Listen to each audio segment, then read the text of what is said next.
Zain, always great to have you with us. So how are we treating this big story today? Good morning, Ayanda, and thank you. This morning we're going back to Loli in the south of Johannesburg, Innerdale, where yesterday we saw some visuals of the red ants demolishing shacks in that area. The story getting quite complicated by the fact that it's a private piece of land and that apparently these shack dwellers were sold illegally pieces of land. We'll give you an update on that. Our reporters got some new information which we'll divulge a little bit later. But so we're back at Loli looking at not just the legalities, but what is happening in this time, because the big questions is asked of both the city of Cape Town and of Johannesburg is, even though you've got standing eviction orders like you have had for a couple of years already, is the timing now to be able to be executing these orders? Absolutely. Are the big questions. Absolutely. And of course the big question is also around where these residents sleep overnight, right? Yes.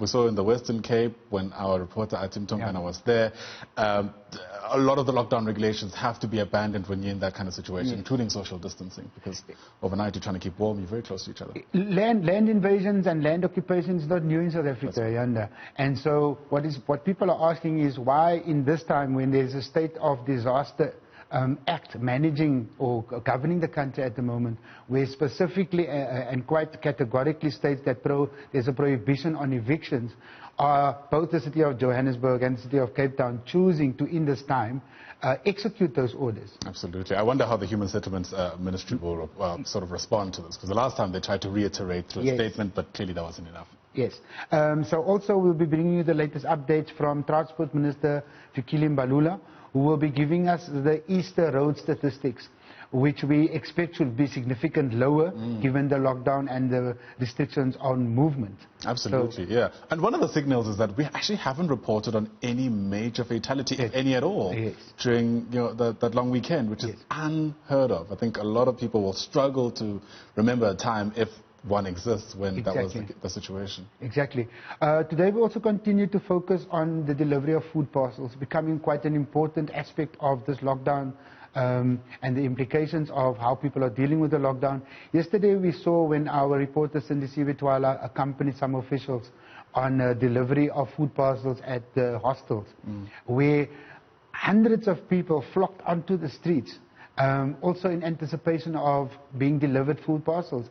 And then we've had allegations and stories of how food parcels are being used by certain councillors to provide it to their constituencies, foreign communities or foreigners in certain communities complaining that they are being sidelined by ward councillors and that they are being told that they're not registered in South Africa and therefore cannot receive some of the relief that's being offered to some of the residents. So quite a big story for us on that.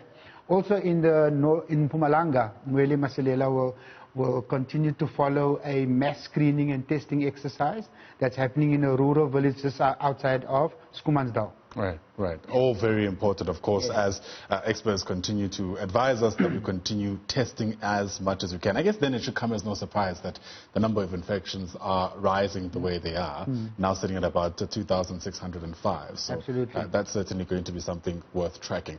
All right, so if we can go into the newspapers then, as we do every morning, I'll kick us off with the Business Day. They're reporting with how they're sort of mounting calls for government to try and take on some kind of stimulus route as they try to stave off the economic fallout of the coronavirus pandemic.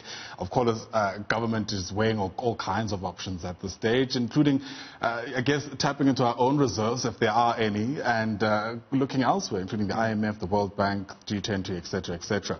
But on page 3 of the same newspaper, we're getting sort of reflections on the sort of major briefing that we heard yesterday from the National Command Council, led, of course, by President Cyril Ramaphosa, sort of highlighting this morning that the lockdown will end in phases, and there are multiple implications for that, but I think many will take some kind of solace from the fact that this isn't direct advice from the World Health Organization. And it's in line with what other countries who've succeeded in flattening the curve are doing and were doing at a certain point in time. So where we've seen relaxations of lockdowns, it's happened in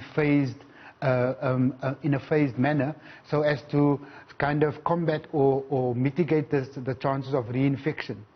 Because those are the real dynamics that we're seeing in places like China at the moment. Absolutely, and those are the real fears also in the UK, which has actually extended its lockdown for another 3 weeks. So it's going to be interesting to see how that happens, because the complexity of not having a stringent lockdown is that the looser it becomes, the more difficult it is to control. So when we have an instance where half the industries are now back again, how do you monitor that? You know, how do you not get to a point where South Africans just come out in their masses because they're taking advantage of the fact that it's much more difficult to ascertain whether someone works as a plumber versus as an electrician, for instance, and shouldn't be on the road. So anyway, we'll see how that pans out, as we have for the past 5 weeks or so. The Sowetan this morning choosing to go with a picture of the defense minister and the army overlooking Alexandra, with the headline says, "Stop the brutality." On the page 3, or 4 and 5 rather, it has lockdown brutality, victims speak out, with lots of pictures of actual victims speaking out of abuses and allegations of abuse by SANDF and police members. And then also some of the pictures about how police are actually getting people to perform certain acts, like almost in a humiliating manner, getting them to do certain exercises, etc., etc. So the minister actually acknowledging that they hang their head in shame is her actual words.